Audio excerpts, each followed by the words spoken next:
Football practice at Lanier High School in Georgia looks a little different this year. You've seen it in colleges and in the pros, and I think nowadays we're always looking for different ways to help protect our kids. Enter padded covers like the Guardian Cap, which slips over a player's helmet with the goal of adding an extra layer of protection. So apparently I'm blowing up in the news right now. The NFL has embraced the technology amid calls to improve safety.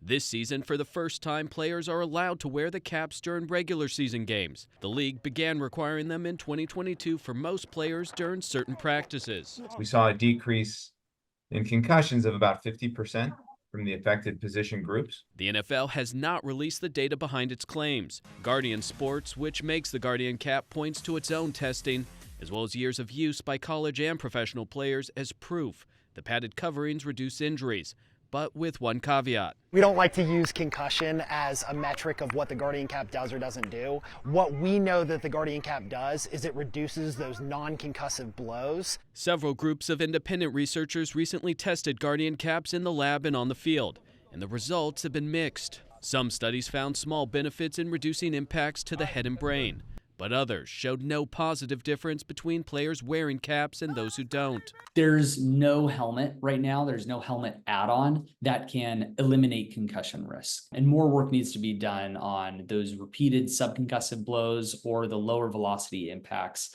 that our younger athletes are exposed to. And that's important because mounting scientific evidence shows repeated hits to the head, even if they don't cause concussions, can have lasting impacts on the brain, like chronic traumatic encephalopathy, or CTE, a progressive degenerative brain disease. The mystery of CT is starting to disappear in football. We're figuring out why people are getting it. And it's essentially a math problem. It's the number of hits and the strength of the hits that someone takes over their lifetime. So the best analogy is probably smoking and lung cancer. The more cigarettes, the longer you do it, the greater your risk. Concerns that are having an impact on the sport, as leagues and teams change rules and try new technologies in attempts to make the game safer. My mom, she loves it.